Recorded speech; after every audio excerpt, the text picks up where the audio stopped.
On the 15th of June 2020, the Supreme Court of the United States decided on Bostock v. Clayton County, Georgia. In a 6-3 decision written by Associate Justice Gorsuch, the court held that an employer who fires an individual merely for being gay or transgender violates Title VII. Alongside Lawrence v. Texas of 2003 and Obergefell v. Hodges of 2015, this is one of the most important legal decisions regarding LGBTQ rights in the United States. The 4 associate justices traditionally seen as liberal, of Ginsburg, Breyer, Sotomayor, and Kagan, were joined by Chief Justice Roberts and Associate Justice Gorsuch in the majority. There were 2 dissenting opinions. Associate Justice Alito wrote one that was joined by Associate Justice Thomas, and Associate Justice Kavanaugh also wrote one himself. Before we get to the case, it is worth reminding ourselves that this is a consolidation of 3 separate cases. Of Gerald Bostock's, Donald Zada's, and Amy Stevens, all pictured here. All 3 were longtime employees that were fired for being homosexual or transgender. As such, each employee sued. Specifically, they sued alleging sex discrimination under Title VII of the Civil Rights Act of 1964. The Civil Rights Act in Title VII holds that it is unlawful for any employer to fail or refuse to hire or to discharge any individual, or otherwise to discriminate against any individual because of such individual's race, color, religion, sex, or national origin. The 11th Circuit dismissed Bostock's suit, while the 2nd and 6th Circuits allowed their respective claims to proceed. And so we arrive at the Supreme Court. But in order to understand how the Supreme Court got to its decision, we need to understand these 4 important words from Title VII. The word sex is taken to mean the biological distinction between male and female. The word because of is taken to mean by reason of or on account of. This incorporates the but-for standard of causation. This standard suggests that in order to test whether or not something is a cause, we need to see if the same outcome would have happened but for the purported cause. That is, holding all other things to be equal, change this purported cause and see if the outcome changes. Often, events have multiple but-for causes, which means that the defendants cannot avoid liability by simply pointing out that some other factor may have contributed or may have been more important. The third word is discriminate, and that simply means to make a difference in treatment or favor of one as compared with others. And the fourth word is individual, that is, a particular being, as distinguished from a class or a group. Based on these words, we can see that an employer violates Title VII when it intentionally fires an individual employee based in part on sex. It makes no difference if other factors contributed or if the employer treated women as a group the same when compared to men as a group. And because discrimination on the basis of homosexuality or transgender status requires treating individual employees differently based on their sex, it thus violates Title VII. Why is that? Well, consider 2 identical employees, except that one is a man and one is a woman, but both of them are attracted to men. If you fire the man but you don't fire the woman, then you are discriminating on traits that are tolerated in the female but not in the male. That would violate Title VII. Likewise, consider 2 identical employees who both now identify as female. One identified as male at birth and one identified as female at birth. Once again, if you tolerate one but not the other, you are discriminating on the basis of their sex at birth. 3 precedents are useful in this case. The first is Phillips v. Martin Marietta. Here, a company refused to hire women with young children, but was willing to hire men with similarly aged children. Now, even though the conditions for not hiring someone was not just that they were a woman, but that they were also a parent, and even though the company as a whole generally favored women over men, it was still taken as a violation of Title VII.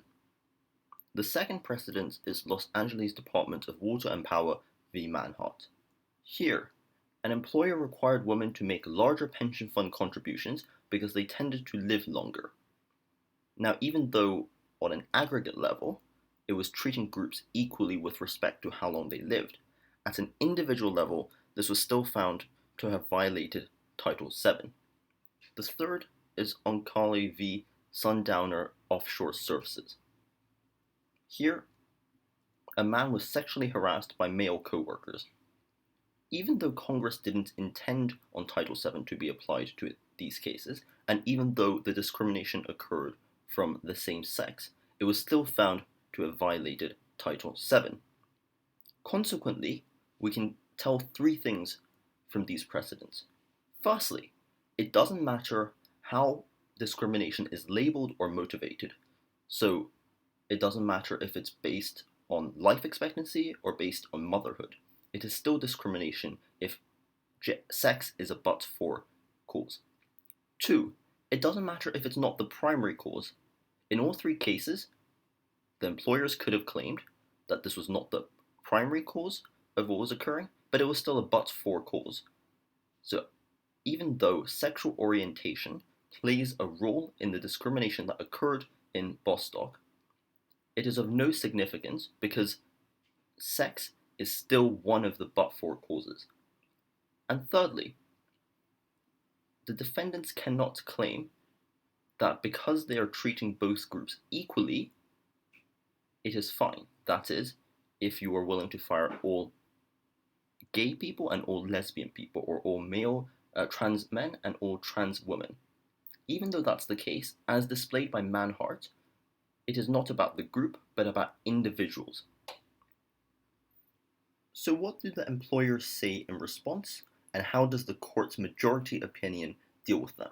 Well, the employers don't dispute the fact that they were firing these workers because they were homosexual or because they were transgender. Rather, they provide 4 responses. The first is to suggest that plaintiffs would likely respond in conversation that they were fired for being gay or transgender and not because of their sex. The majority opinion suggests that conversational conventions don't matter, in part because no one lists every single but-for cause in conversation, and that all the legal analysis requires is finding whether or not sex is one of the but-for causes. The second response is to suggest that homosexuality and transgender status are distinct concepts, and if Congress wanted to address these matters, it would have done so in Title VII specifically. The court holds that the fact that Congress didn't explain every single case where the broad rule might have applied doesn't mean the courts should simply take it as an exception or a loophole, and because discrimination on the basis of sexual orientation or on the basis of transgender status necessarily entails discrimination on the basis of sex, as has been explained, it still applies. The third response is that the policies at issue have the same adverse consequences for men as a group and women as a group. But as we know from Manhart, that we cannot simply be taking Title VII to mean groups because of the wording it has about individuals.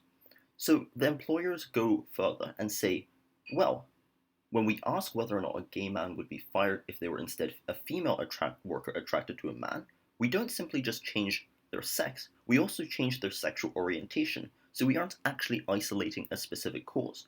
Rather, if we wanted to do that, when we change this hypothetical worker to female, we would have to keep the same sexual orientation. They would still be homosexual, and so it would be a female attracted to a female, i.e. a lesbian woman, which they would be happy to discriminate against. The problem with this is as follows. Well, consider a company that wants to revive 1950s gender roles, and it says, we're only hiring men as mechanics and women as secretaries. Now, they could easily apply a similar argument and claim, well, we can't compare the women who applied as mechanics to the men who applied as mechanics, because you haven't just changed their sex, but you've also changed their traits called conformity to 1950s gender stereotypes.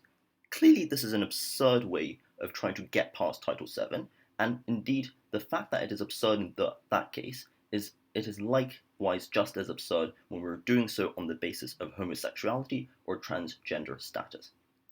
And so we're left with the final response from the defendants, which is that few in 1964 would have expected Title VII to apply to discrimination against homosexuals and against transgender persons. The problem with this is that legislative history doesn't matter. If something unexpected and important comes up due to a new application of the text of the law, the court has always decided to rule on the basis of that, not simply ignore it. So that was the majority opinion of the Supreme Court, as well as how it tried to deal with each of the objections from the defendants. But what did the two dissenting opinions say? Associate Justice Alito's dissenting opinion described the majority opinion as a pirate ship.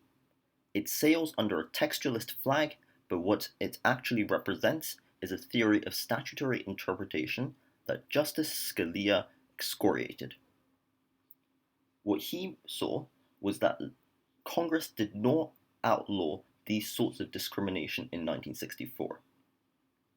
And instead, the court was legislating because sexual orientation discrimination doesn't rely on knowing someone's sex.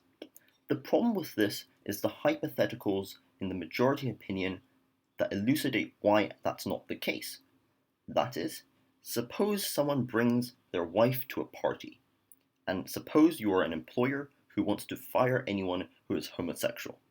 There is no way to know whether or not you should fire that person unless you're also able to identify whether or not that person is male or female.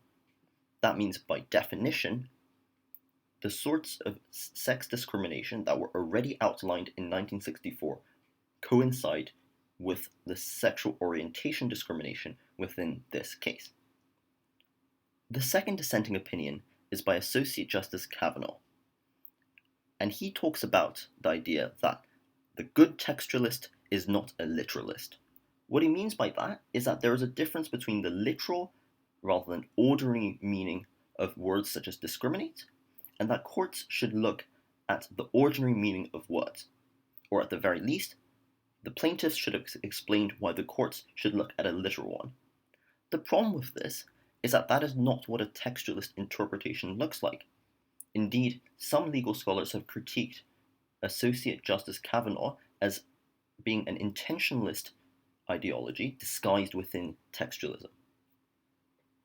And so that is Bostock v. Clayton County, an explanation of how the majority opinion came about, the precedents it depended upon, the ways it responded to the objections of the defendants, as well as some of the responses it has to the two dissenting opinions.